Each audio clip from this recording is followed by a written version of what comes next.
How many times have you ever woken up and you feel your mind is ahead of your body?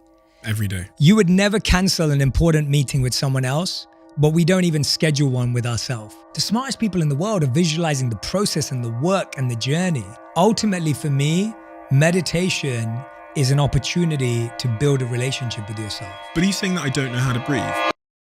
And a powerful, simple idea that loads of my guests come here and talk about, and it's interesting that they do because they are incredibly successful people typically, is this idea of meditation and the power of meditation. Now, I've heard this word meditation for many a year, and increasingly over time, I've become more compelled by it and started doing it. Thanks a lot to my girlfriend as well.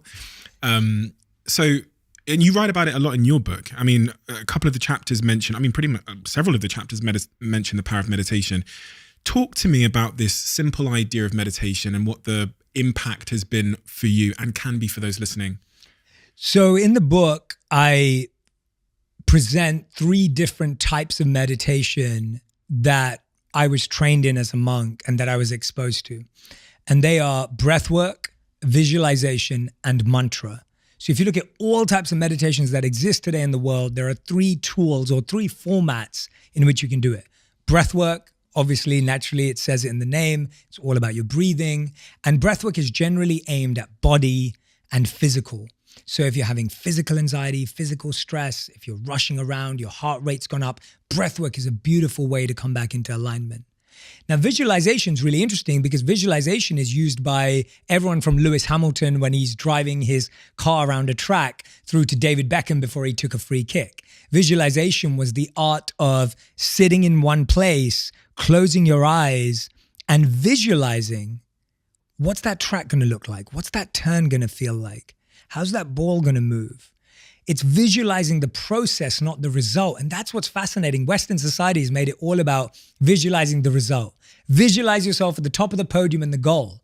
The smartest people in the world are visualizing the process and the work and the journey. And that's where manifestation's gone wrong. We can get back to that. And then finally, mantra or sound. So the oldest texts on meditation believe that sound has the power to transport and connect us in a way that no other type of meditation can.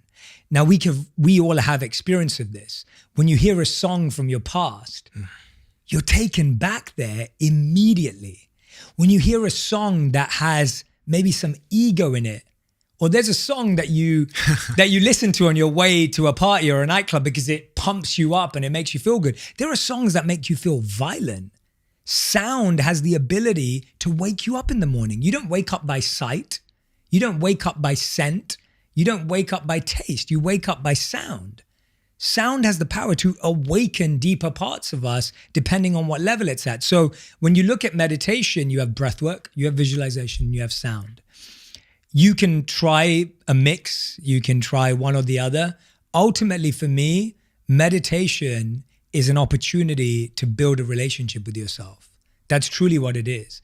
To build your relationship with your body, with your mind, with your heart, and with your consciousness.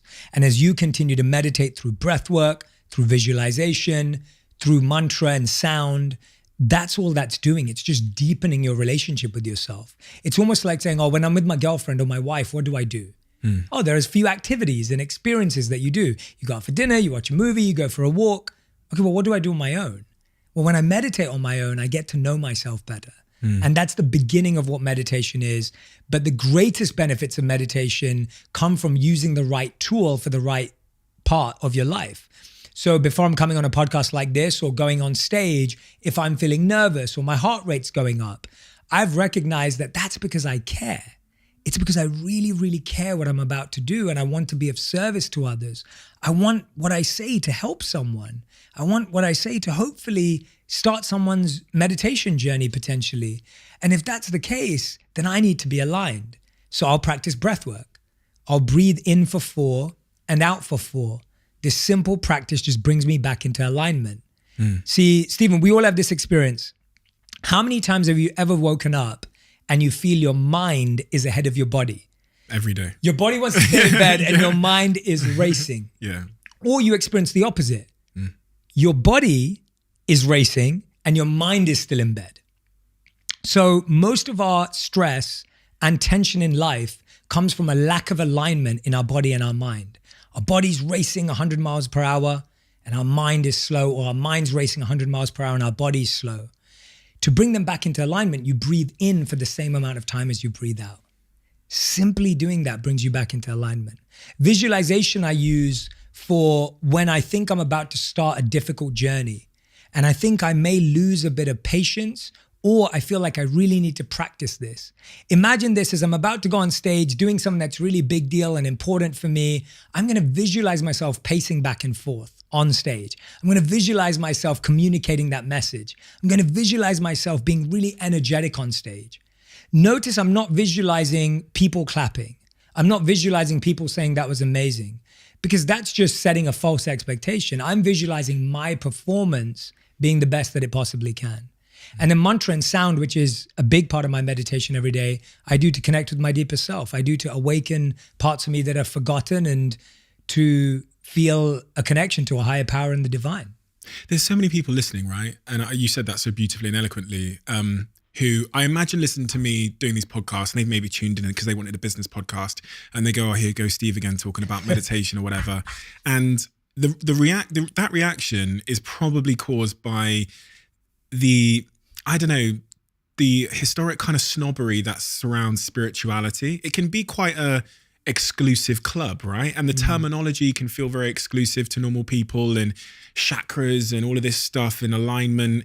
And when words like that are said to some people who aren't near the middle, who are very much at the other end of the spectrum, they just turn off to it.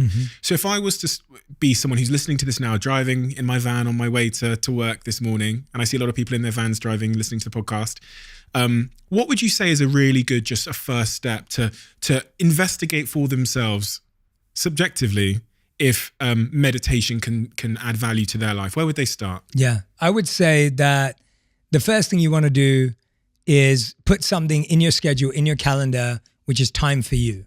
If you look at your schedule, you would never cancel an important meeting with someone else, but we don't even schedule one with ourselves. There is nothing in the calendar that's time with myself, time for me, time for you, time for just this whole thing that's going on right now. Literally put it in for 5 minutes a day. If you can't do 5 minutes, do it for 2 minutes a day. Just put it in there, because if you start putting that in there, you might then tomorrow go, okay, well, what am I going to do with this time? I've got 5 minutes. Wow, okay, what am I going to do with it? So start putting it in there. That's the first step. The second step, I would say, is definitely focus on your breath. I think the breath is just something we can all relate to. It's tangible. By the way, athletes have to learn how to control their breath. Musicians have to learn how to control their breath. Whether you're Adele or whether you're a football player, you have to learn how to breathe in order to perform. Me, you, and everyone, we're all athletes in different ways. We all use our bodies. We all use our minds, whether you're a business person or whether you're an actual athlete playing on a court or a pitch. But are you saying that I don't know how to breathe? I am saying you don't know how to breathe. Yeah, and not you specifically. I'm saying that most people don't know how to breathe. And I didn't know how to breathe until I was taught how to breathe. And I know that sounds ridiculous, but how many times a day do you get out of breath? I know there's times of the day that I get out of breath. How many times of the day do you feel that when you're experiencing an emotion, your breath changes? Like when you're crying or you're sad or you're upset, your breath changes. When you're happy and elated, your breath changes. So our breath is connected to every single emotion.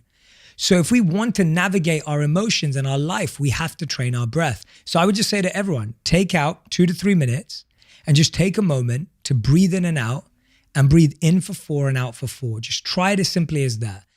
If you love the Diary of a CEO brand and you watch this channel, please do me a huge favor. Become part of the 15% of the viewers on this channel that have hit the subscribe button. It helps us tremendously, and the bigger the channel gets, the bigger the guests.